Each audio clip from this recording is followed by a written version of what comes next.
자, 오늘 설교 제목이 행함 있는 믿음을 입증하는, 행함 있는 믿음이 입증되는 첫 번째 조건이 무엇일까?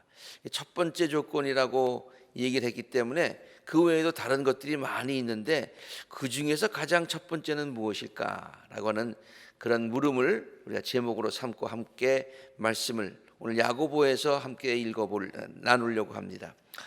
성경 중에 야고보서, 우리가 잘 알고 있는 그 같은 책입니다만은 그 야고보서의 특징이 뭘까? 우리는 교회 좀 다니시고 성경 공부하신 분들은 금방 대답하실 거예요. 야고보서는 행함이 있는 믿음을 강조한 책입니다. 이건 다 아는 거죠. 그래서 야고보서의 가장 그런 중심되는 요절이 무엇일까요? 그러면 믿음에 행함이 따르지 않으면 그 자체만으로는 죽은 것입니다. 그것이 아마 야고보서의 핵심되는 요절이라고 볼 수가 있을 것입니다.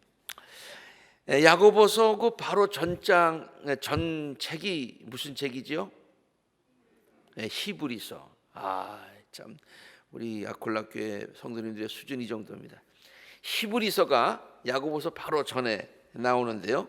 히브리서는 무엇을 강조했느냐 하면 믿음을 강조했어요. 히브리서는 믿음을 강조한 책이라고 우리가 잘 알고 있습니다. 물론 다른 로마서나 이런 데서도 믿음의 그 중요성에 대해서 강조하고 있지만은 특별히 그 히브리서가 그 야고보서 바로 전에 믿음의 중요성, 믿음의 선조들, 그리고 또 믿음의 대상이신 예수 그리스도의 제사장직 이런 것들을 강조하고 있는데요. 그래서 우리가 쉽게 얘기해서 only faith, 믿음만으로, 우리 마틴 루터가 좋아했던 말에 표현하면 sola fide, only faith를 강조하고 있는 책입니다. 근데 그 바로 다음 장인 야고보서에서는 only faith, 그것만으로는 부족하다라고 지적을 하고 있는 것이죠. 물론 사실 이 내용들을 가만 보면은 믿음 따로 있고 행함 따로 있는 것이 사실은 아니죠. 그래서 야고보서가 얘기하고 있는 것은 그 믿음 따로, 행함 따로를 얘기하고 있는 것이 아니라 그 믿음 안에 행함이라고 하는 것이 들어가 있어야 된다. 그 믿음은 행함으로 표현돼야 되고 입증돼야 되고 증거돼야 된다. 그것을 가르치는 책이죠. 그래서 이 히브리서와 야고보서가 이렇게 서로가 이렇게 반대되는 입장이 다른 그런 책이 아니라 서로를 보완하고 있는 책이다라고 우리가 볼 수가 있겠습니다.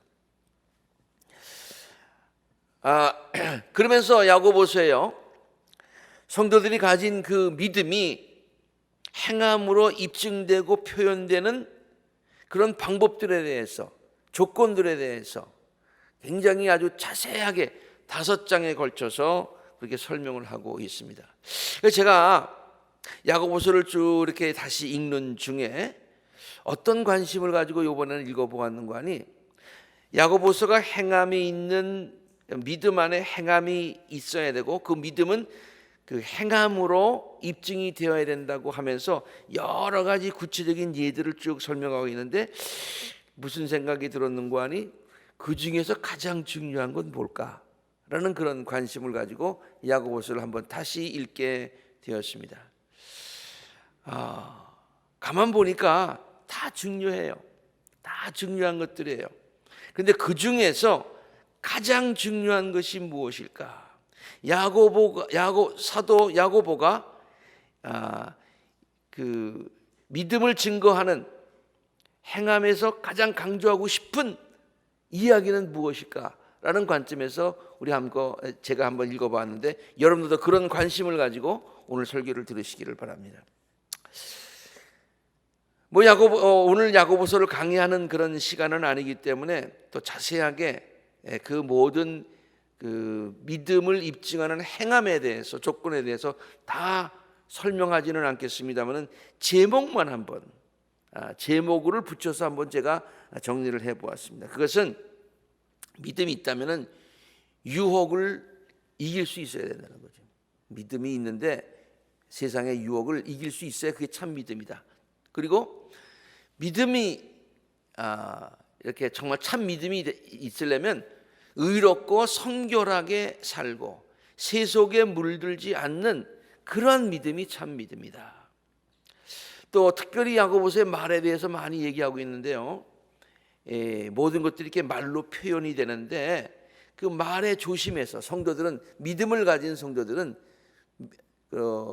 믿음의 말, 덕을 세우는 말들, 그런 말들을 해야 되겠다. 그리고 세상에 살고 있으면서 세상에서 빛과 소금의 역할을 감당하여서 다른 사람들을 정죄하는 것이 아니라 사랑하는 마음으로 돌보고 구원하는 그와 같은 그것이 믿음의 행동으로 나타나야 되겠다. 또 모든 것들을 주께 맡기고 사는 믿음. 우리 아까 성가대원들이 불렀습니다만 모든 것을 두려워하지 말아라. 아무것도 두려워하지 말아라. 주님은 나의 산성이 되시고 피난처가 되신다. 또 입술로만 고백하는 것이 아니라 실제로 그렇게 주님을 믿고 살아가는 태도, 이런 모든 것들, 그런 모든 것들을 야고보서는 아주 5장에 걸쳐서 아주 상세하게 설득력 있게 우리들에게 가르쳐주고 있습니다. 이 모든 것들은요, 믿음이 단순히 머리에 맴도는 지식이 아니고 또 마음만 뜨거워지는 감동이나 단순한 열정이 아니라 실제의 삶에서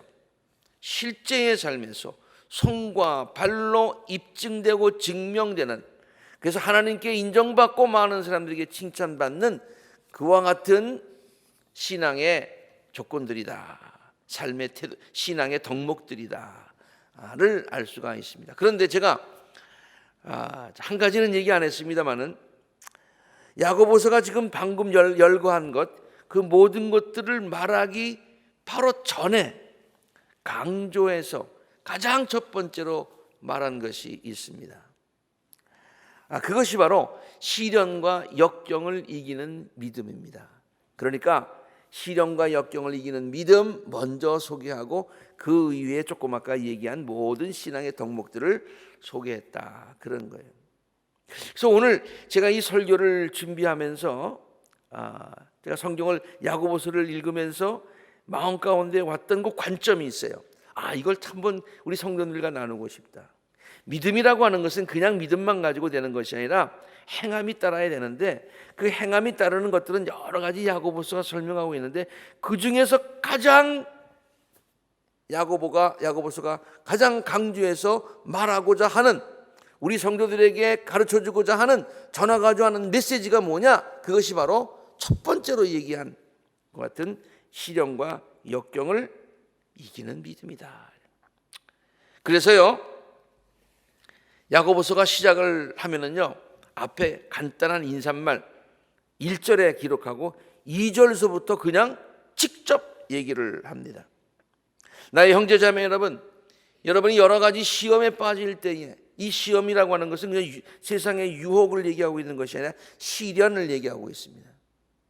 그것에 빠질 때에 그것을 더할 나위 없는 기쁨으로 오히려 생각하십시오. 야고보서가 시작하자마자 아주 그냥 그렇게 얘기하고 있는 거예요. 여러분, 그 믿음의 시련이라고 하는 것 겪다 보면 인내가 생깁니다. 그것을 잘 인내하게 되면 그 다음에 또 뭐가 생기느냐? 인내력을 충분히 발휘하면, 인내력이 생기면은 조금도 부족함이 없이 완전한 성숙한 크리스찬이 됩니다.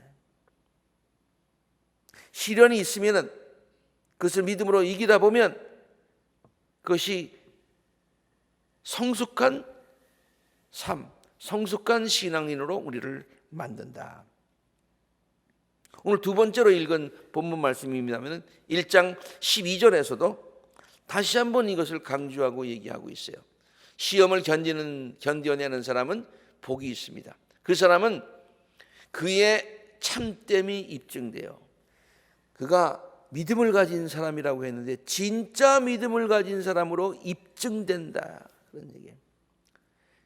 입증될 뿐만이 아니라 하나님께서도 인정해 주시고 많은 사람들로부터 귀중히 여김을 받을 거 존경받을 뿐만이 아니라 하나님께서 그에게 생명의 면류관을 주시게 된다. 그가 생명의 면류관을 받게 된다. 그것을 1장에 오늘 본문을 읽은 그와 같은 맨 처음에 얘기하고 다시 한번 강조해서 얘기하고 그러다가 다른 신앙의 덕목들을 쭉 얘기하다가 마지막 5장에 다시 한번 리마인드를 시켜줍니다. 어려운 가운데서 소망을 가지고 끝까지 인내하는 믿음이 얼마나 중요한가, 얼마나 믿음을 믿음답게 하고 성도를 성도답게 하고 그 믿음 가진 것을 입증하는가라고 하는 것을 강조해서요, 이번에는 예를 들어서 설명을 하는데 농부가 씨를 뿌리고 그 곡식이 돋아날 때까지 기다리는 그 인내를 예를 들어서 설명을 합니다. 형제자매 여러분, 주께서 오실 때까지 참고 견디십시오. 인내하십시오. 시련을 견디십시오. 보십시오. 농부는 이른 비와 늦은 비가 땅에 내리기까지 오래 참지 않습니까? 오래 참지 않습니까? 땅의 귀한 소출을 기다리지 않습니까? 여러분도 마찬가지로 오래 참고 마음을 굳게 하십시오. 주께서 오실 때가 가깝습니다. 결국 오실 것입니다. 멀지 않았습니다. 하나님의 때가 있습니다. 하나님의 방법을 기다리십시오. 많은 고통과 시련을 끝까지 견디어서 하나님께 대한 참 믿음이 무엇인지를 우리들에게 보여준 성경의 인물들의 예를 들어서까지 이 야고보서에서 이것을 얼마나 중요하게 생각하고 있는지 1장에서도 다루고 마지막에서도 다루고 있는데, 농부의 예도 들고 성경에 나오는 인물의 예를 들었는데 욥의 예를 들어서 이렇게 설명을 하고 있어요.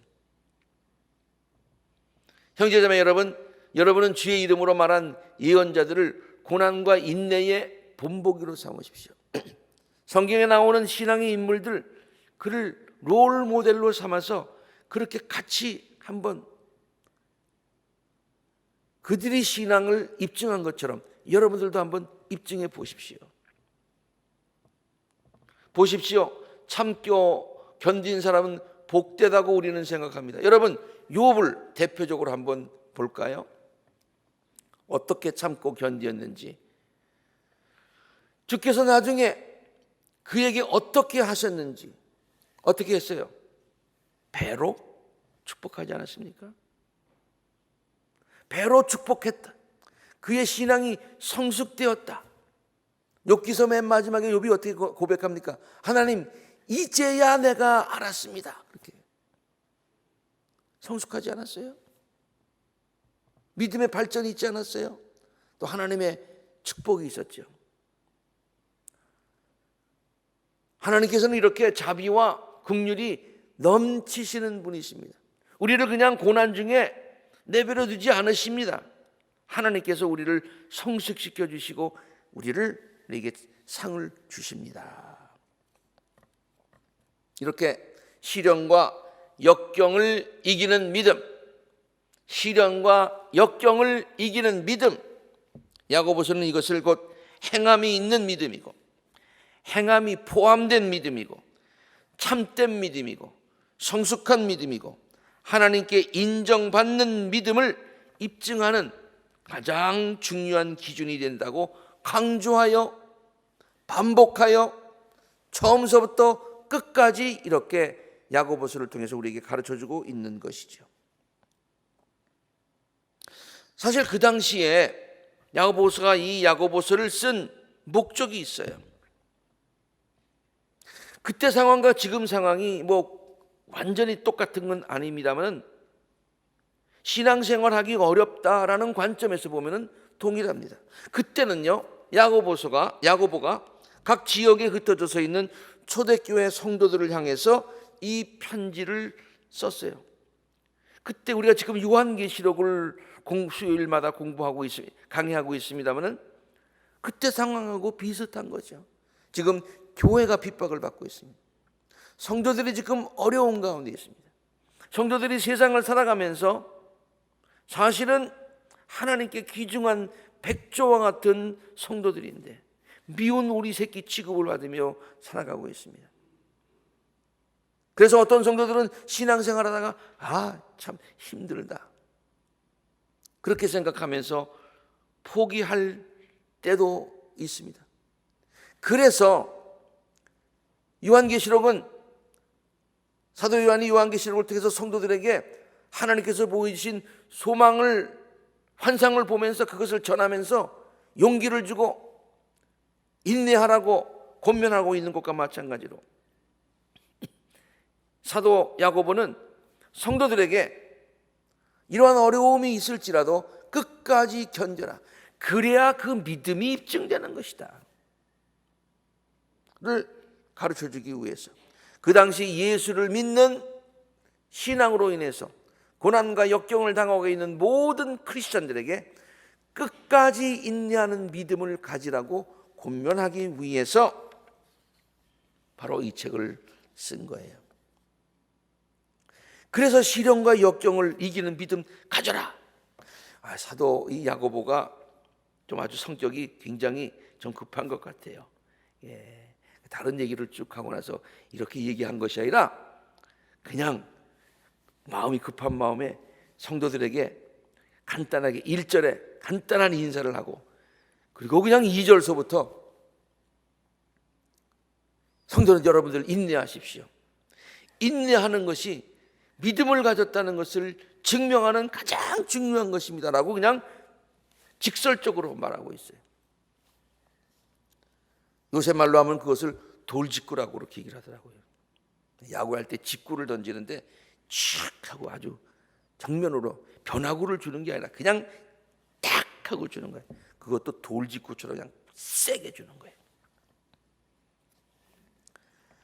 그리고 그 외에 그 이후에 이제 열거하는 귀한 신앙의 덕목들 우리가 아까 제목만 살펴보았습니다마는 편지를 쓴 김에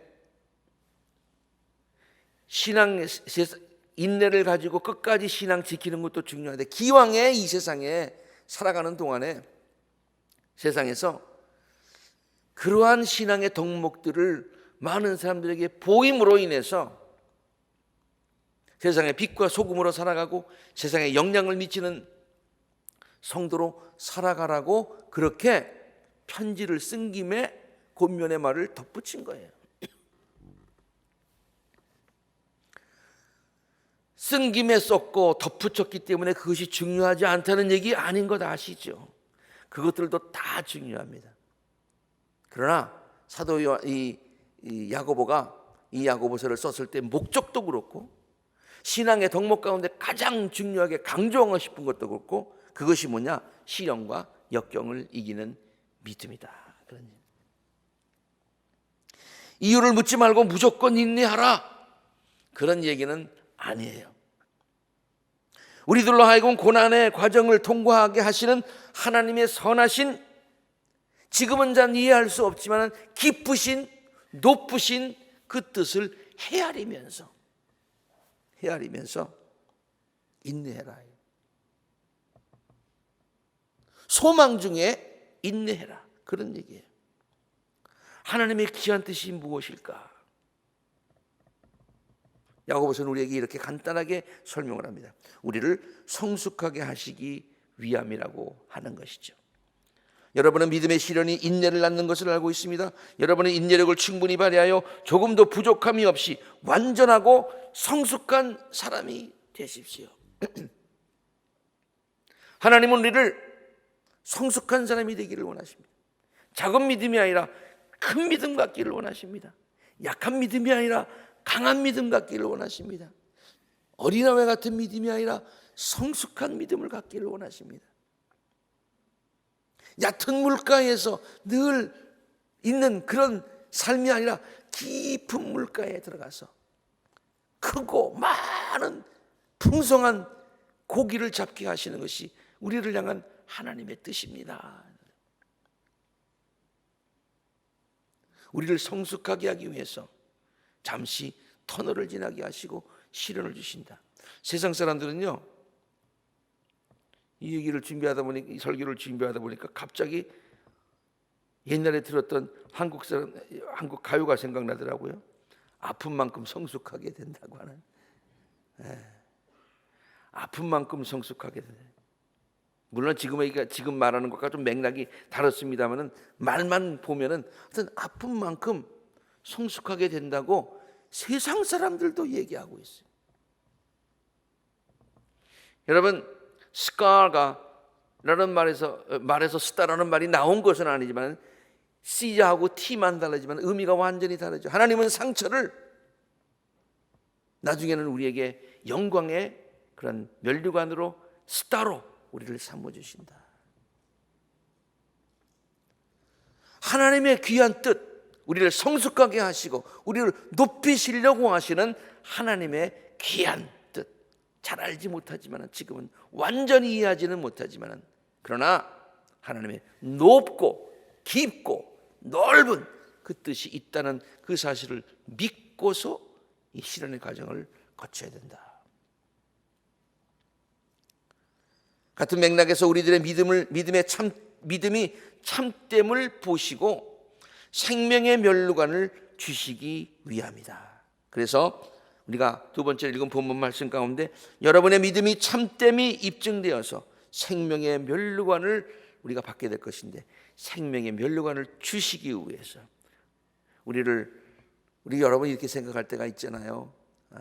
하나님이 우리에게 어려움을 주실 때 우리를 벌 주시려고, 그래 우리를 아주 그냥 어려움에 빠뜨리게 하시려고, 그런 하나님의 뜻이 아니에요. 우리를 향한 하나님의 생각은 재앙이 아닙니다. 예레미야가 말했던 것처럼 우리를 향한 하나님의 생각은 평안입니다. 우리를 향한 하나님의 생각은 우리를 위로하시고 축복하시기를 원하시는 것입니다. 우리를 향한 하나님의 생각은 우리에게 고난을 주시기 위함이 아니라 그것을 통해서 성숙하게 하시고 상급 주시기 위함이다 라는 믿음 가져야 된다는 얘기예요. 이것을 지금 사도 야고보는 야고보서를 통해서 우리에게 가르쳐주고 있는 것이죠. 사랑하는 성도 여러분, 우리는 지금 정말로 오랜 기간 동안 어려운 시기를 지내보고 있습니다.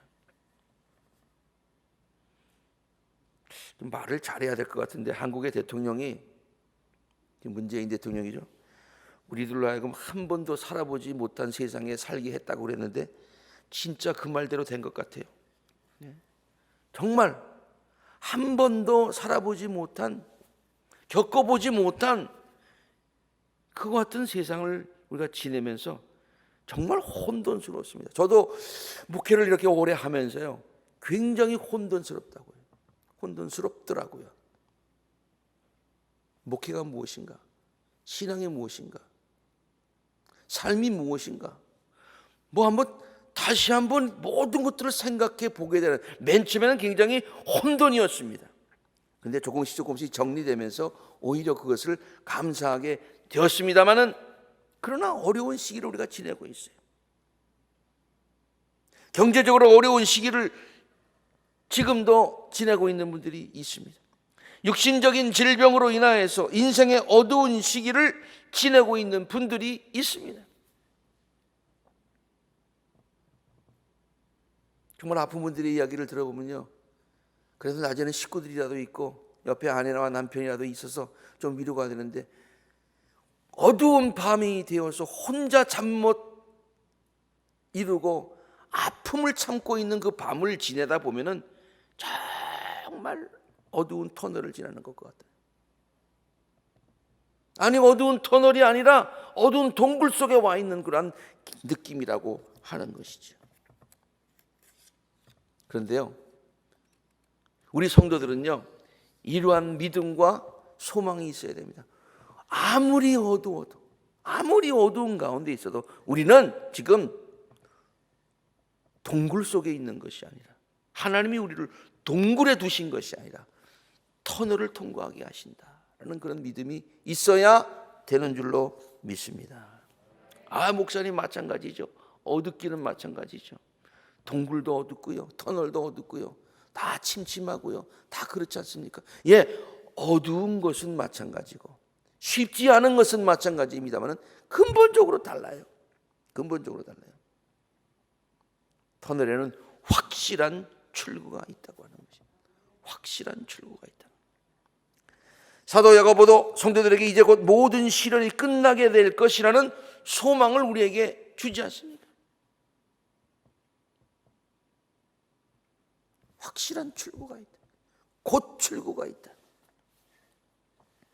여러분도 오래 참고 마음을 굳게 하십시오. 주께서 오실 때가 가깝습니다. 주께서 오실 때가 가깝습니다.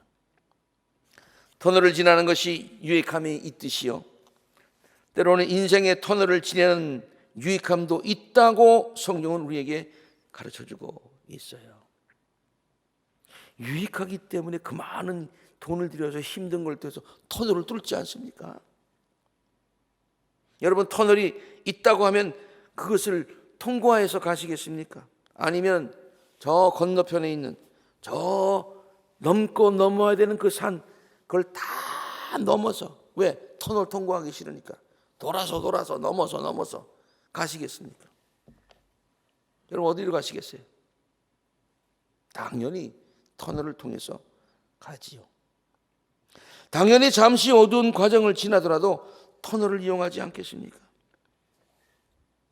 터널에 이러한 유익이 있듯이 하나님께서는 이러한 유익을 우리에게 주시기 위해서, 더 성숙시키시고 더 축복하시기 위해서, 우리를 스타로 만들어 주시기 위해서 이러한 터널을 통과하실 때가 있다. 매번 터널을 통과하는 것 아니잖아요. 이럴 때가 있다는 거예요. 우리가 생각해서 필요한 것이 아니라 하나님이 우리의 삶에 필요하다고 여기시기 때문에 통과하게 하시는 터널들이 있다게 하는 거예요. 그래서요, 이 야고보서를 이러한 관점에서 읽어야 은혜가 되지, 그냥 읽으면은 짜증나요. 어떤 때는 짜증나. 이게 지금 어려운 사람 놀리는 거야, 뭐 하는 거야? 왜냐하면 이런 말이 있기 때문에 그래요. 나의 형제 자매 여러분, 여러분이 여러 가지 시험을 빠질 때에, 역경을 빠질 때에 얼마나 힘드십니까? 그렇게 얘기가 나와야 되는데 그것을 더할 수 없는 기쁨으로 생각하십시오. 이 전체적인 이야기를 잘 알지 못하고 이 말만 들으면은 화가 나지 않습니까? 여러분, 어떤 어려운 사람이 있는데 기쁨으로 여기십시오. 말 잘못하면 혼나요. 그렇지 않습니까? 이런 관점에서 이 하나님의 귀한 뜻을 이해하지 못하고 읽으면 오해가 된다니까. 그 다음 말씀도 마찬가지예요. 오늘 성경 구절 두 군데서 읽었는데요, 두 군데 다 그런 얘기가 있어요. 시험을 견디어내는 사람은 복이 있습니다. 복 받는 길입니다. 잘 됐습니다. 축하합니다. 아니, 그런 말이 지금 야고보서에 써 있다니까요. 잘못 읽으면 오해한다니까요. 오히려 더 화가 난다니까요. 그러나 하나님의 기쁘신 뜻을 우리가 읽고, 야고보가 이 말을 통해서 이 모든 것들을 하나님께서 선한 뜻으로 우리에게 주신 이 모든 터널의 과정을 잘 통과하게 되면 이러한 축복이 있으니 인내를 가지고 소망을 가지고 기다리십시오. 참으십시오. 긴 터널도 있고 짧은 터널도 있지만 다 통과하면 모든 것들이 유익이 됩니다라고 말한 이 귀한 말을 이해하지 못하면 오해하기 쉽다, 그런 얘기예요. 그러나 하나님의 귀하신 뜻을 발견하게 되면 고난을 당할 때 오히려 기뻐하십시오. 고난을 받는 자가 축복이 있습니다라는 이 역설적인 진리가 더 강하게 축복으로 느껴질 때가 있다, 그런 얘기예요.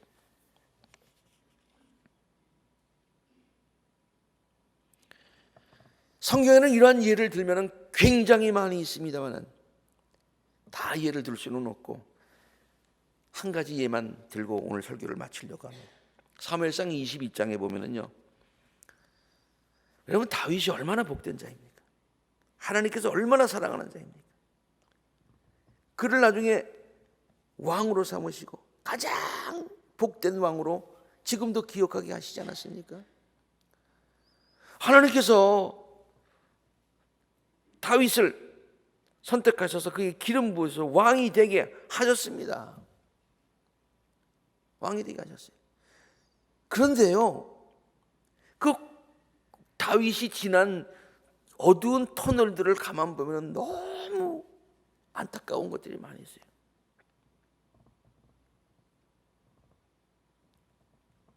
자기 장인어른인 사울 왕에게 얼마나 쫓김을 당했습니까? 그렇지 않습니까?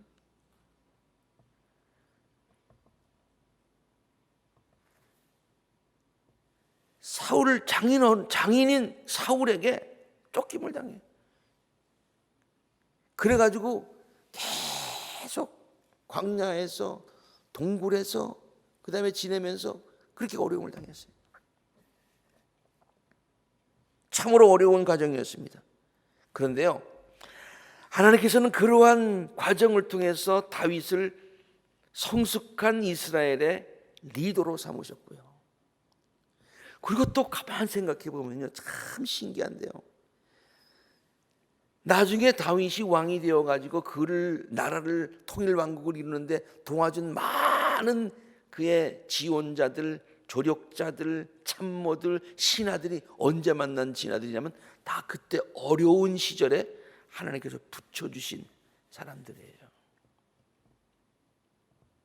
그러한 어려운 과정을 겪으면서 동지애가 생기고 서로를 같은 비전을 나누는 그룹이 생기고 하나님께서 그들을 도와주셔서 다윗이 나중에는 그 모든 사람들과 힘을 합해서 통일 왕국을 이루게 되더라.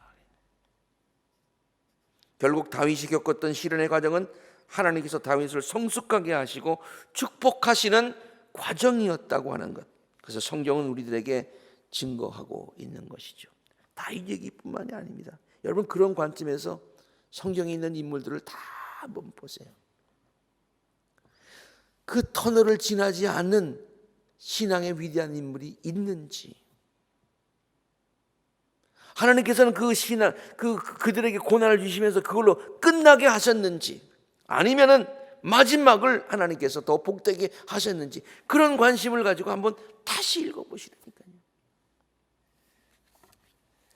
정도의 차이는 있고 상황과 내용의 차이는 있지만은 우리 모두는 여러 가지 시련과 역경의 터널을 지나며 살아가고 있지요. 지금도 통과하고 있지 않습니까? 그러나 우리들이 세상 사람들과 다른 것이 있습니다. 다 같이 어두운 그늘을 지나고 있지만 우리도 팬데믹을 지나고 있고 세상 사람들도 팬데믹을 지나고 있지만 그러나 우리가 다른 것이 있다는, 그것은 우리들에게 하나님을 믿는 믿음이 있다고 하는 것입니다. 머리로만 이해하는 믿음, 그런 믿음이 아니죠. 어떠한 상황에서도 마음을 다하여 하나님을 신뢰하는 믿음이지요. 그래서 역경을 극복하는 믿음입니다. 그 믿음이 참 믿음이고 행함이 있는 믿음이고 성숙한 믿음이고 하나님께 인정받고 상급받는 믿음이고 우리가 믿음 있음을 증명할 수 있는 그와 같은 조건이라고 하는 것입니다. 우리 모두 어렵지만은 이러한 귀한 믿음 갖고서 또 그것을 우리들의 삶으로 입증하여 살아가는, 그래서 하나님께로부터 큰 은혜와 축복과 세상 사람들로부터 인정을 받으시는 우리 아콜라교회 모든 성도님들이 되시기를, 우리들에게 새로운 소망을 주시고 우리의 인도자가 되시는, 죽음의 골짜기를 지날 때라도 우리의 인도자가 되시고 터널을 지날 때라도 우리들의 인도자가 되어주시는 예수 그리스도 이름으로 간절히 축원합니다. 함께 기도하겠습니다.